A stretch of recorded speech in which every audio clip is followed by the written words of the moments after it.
It is 20 minutes now before the hour, and a follow-up from a conversation we had with Bryan Taunton late last week. Bryan rejoins us again this morning. Bryan, I know you were at the meeting Thursday night down in Fayetteville at Fayetteville Baptist Church. How did that go? I believe it went pretty well. All the citizens had an opportunity that wanted to speak and to share their thoughts, share their reservations, and ask questions. I thought Ben Robbins did very well in explaining to the best of his ability and understanding. Now, I saw an article that said he spoke for an hour and a half. Is that right? And longer. He stayed after the meeting and answered, even after everyone was dismissed, he stayed and answered questions from those that were there, continued on. So some bullet points from that gathering. Well, I think it's as I've promoted and as Ben has been saying, there are things going on all over this nation which are bringing these folks in. We're talking about mainly Haitians, right? No. It's what Biden started. I believe it was back in 2023. They granted CHENV, that's Cuban, Haitian, Nicaraguan, and Venezuelan. They gave them what they call an EAD. It's not a visa, but it's an employment authorization document. Okay. And they give them a number, and they're able to come into the United States in order to obtain a job. But many times what people and what our citizens, I think, need to understand is that doesn't mean they're all bad. What it is, it means that you've got these NGOs, these non-governmental organizations that go in and they sponsor them. They promise them peaches and cream when they get here. And then when they arrive, they're carted off into buses saying, we're going to give you a home, we're going to get you a job. And then what do? They pack them into houses, 20, 25 people at a time, and then offer them jobs where the temp agency is getting paid most likely the lion's share very often, and these people are then underpaid.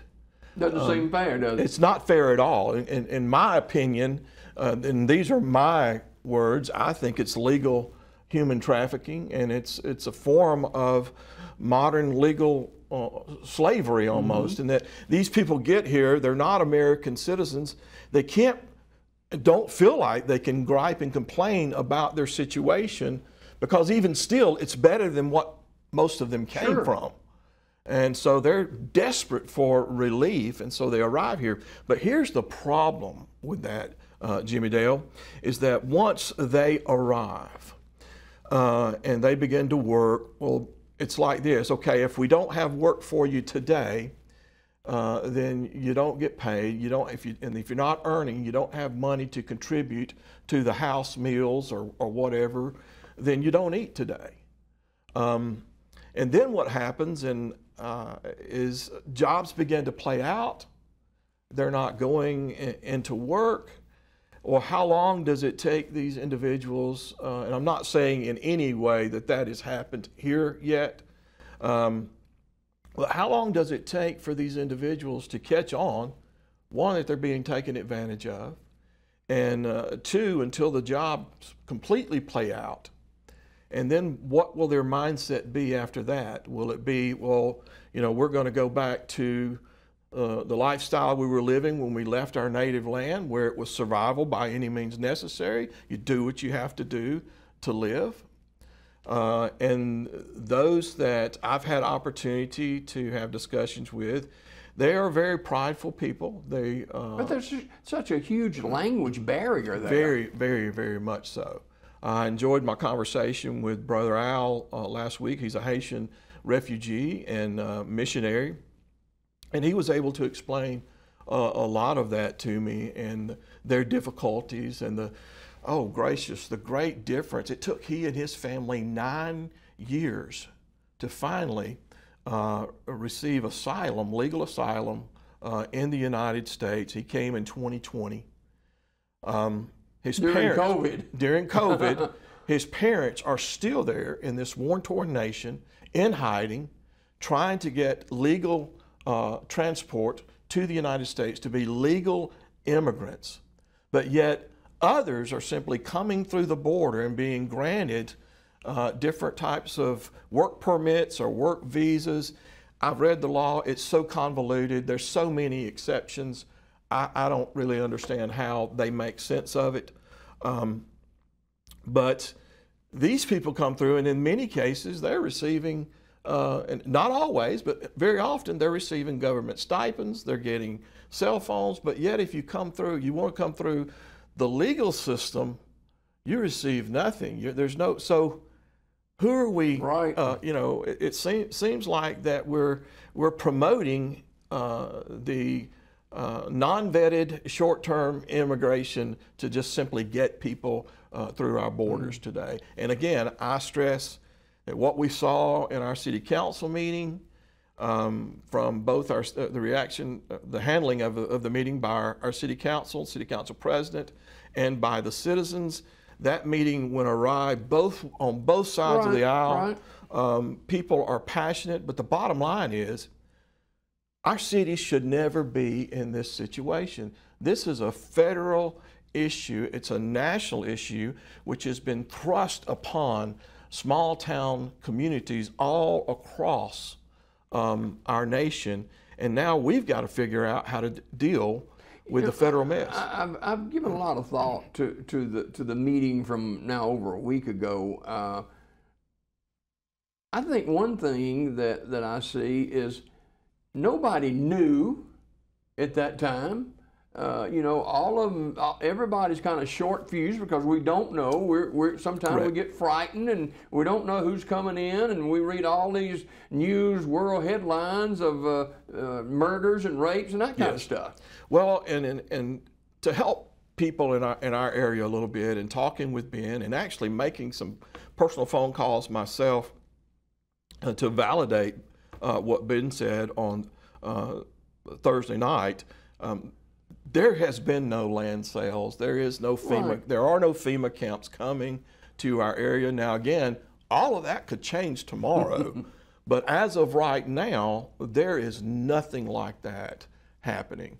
And our primary concern right now is working to ensure that the entities which brought them here are disabled from being able to do that any further. We can find ways to discourage that because we know first it is our Christian duty to do what we can to try to help those that are here that are in such a terrible situation. But second, we realize that our resources are very limited, and there's only so much we can do in our small community. So we've got to do everything that we can to discourage more from coming in, because the citizens of our community have got to remain our first priority.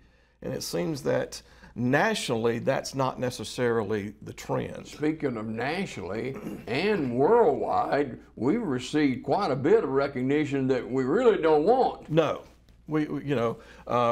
Sylacauga has gone viral for all the wrong reasons. And it does not correctly represent our city. I don't think it correctly even represents Tiffany's entire attitude. But I do believe that there are issues, Jimmy Dale, in our city that could lead us down this trail, and they are working in our city, which are pushing us toward a more progressive agenda. And I take that from, it was noted, the new city motto. City branding is a very important factor in city marketing. Mm-hmm. And it's something that cities pay thousands, if not hundreds of thousands of dollars to develop. They pay marketing firms to come up with the most accurate representation of their city, what they want to display, of who they are, what they want to be. And what we saw in the last budget meeting is at the bottom of every slide in the mayor's budget, it said the Marble City, a progressive city where all the pieces fit. Now, I can appreciate how that they may have wanted to use that to reflect unity, but quite frankly, it really raises a lot of concern. And it's troubling. Labeling our city as progressive sends a message that we align with the woke ideology that we're seeing around our nation today, that we might place social agendas over and beyond the practical considerations of our citizens. And we simply can't walk down that road. When you say where all the pieces fit, okay, well, that almost sounds like, or can be interpreted as though we're promoting DEI, diversity, equity, and inclusion. And that's obviously a great concern, because in the protection and the best interest of our city, we always want the most qualified individuals in place for the safety concerns of our community. So I think we're walking down or opening the door to a very dangerous risk for our city if we continue walking down that path. Correct me if I'm wrong, were you not interviewed by one of the NBC or somebody, or Fox or somebody recently? Yes, I appeared on Fox and Friends this past Saturday concerning these election concerns, or excuse me, these immigration concerns, and which is a national election concern. There he is, ladies and gentlemen. Yeah. And, well, they wanted to steer the conversation toward the disruption of the abrupt closing of the meeting and the reasons behind that. My goal was to steer the conversation away from that, quite frankly, and point to the what should be the headline, and that's what's going on in our nation, which is causing this. Because again, quite frankly, our citizens should not be faced with this. Our city council should not be faced with having to answer these questions, but they've been forced into a situation that they shouldn't even be having to handle. All right, let's talk about, let's bring this down. I'm sure there's a lot of people at the meeting in Fayetteville. There was. And likewise, there's a lot of people here in Sylacauga that are concerned, some even afraid, some angry to the point to say, hey, I'm not going to have this. I'll be at the next meeting or whatever. But how can we get our arms wrapped around all of this? You know what? I think that actually our city leaders, I will give them props. A couple of them tried to, or did, I think, made a visit yesterday with some of the immigrants. How well that helped their personal situation, I won't get into. But at least they are honoring their word, and they're seeking answers, and they're making the calls. And I think that I'm going to give props to Ben Robbins again. He has been very effective in doing the research and getting out there and finding the answers and voicing our concerns to the state and on a national level.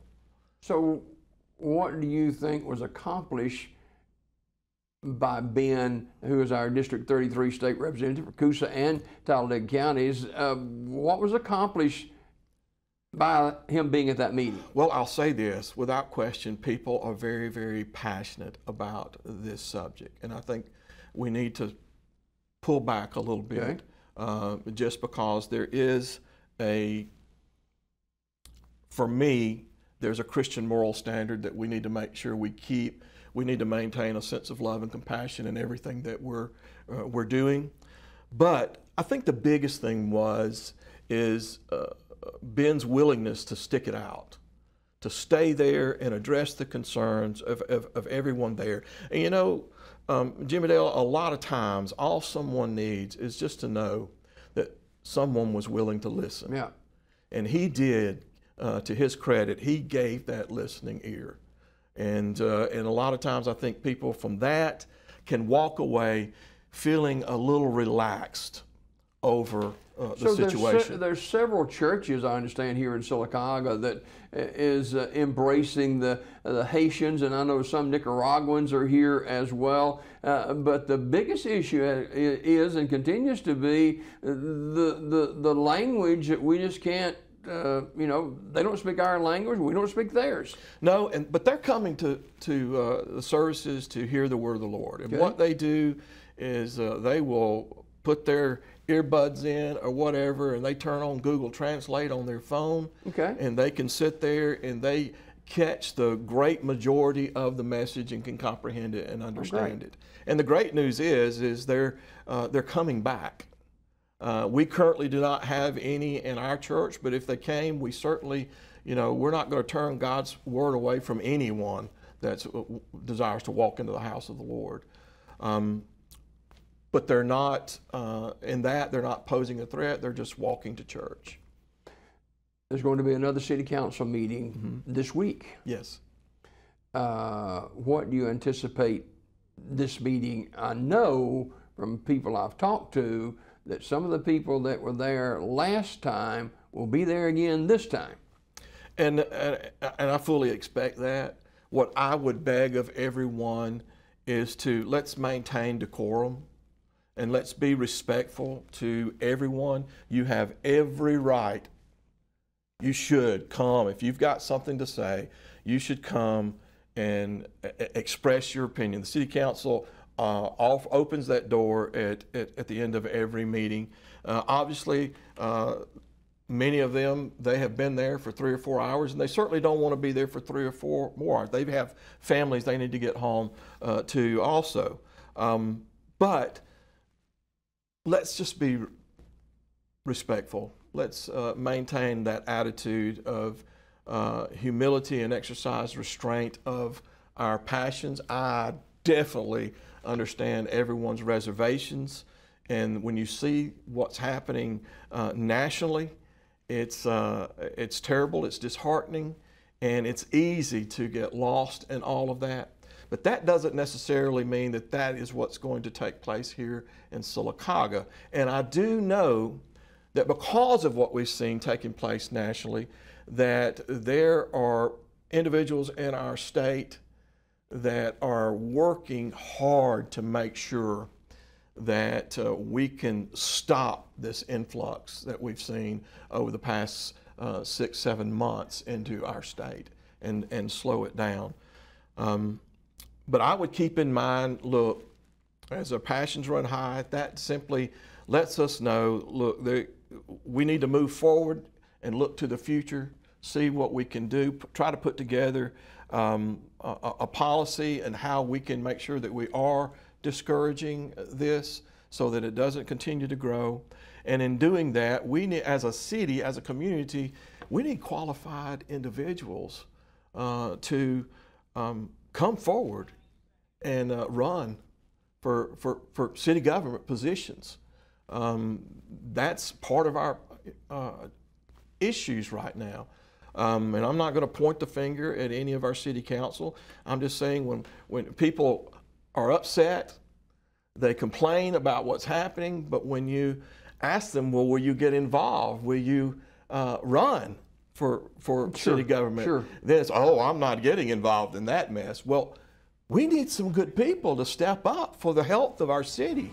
If you're not satisfied with the direction that our city's headed, if you don't want to run, then help us find someone who will. I believe it's 2 or 3 of these candidates aren't intent on running again. And so we need good people on the council to fill those positions. Bryan, thanks for being with us this morning. Thank you so much. Always a pleasure. Bryan Taunton with us on Daybreak this morning.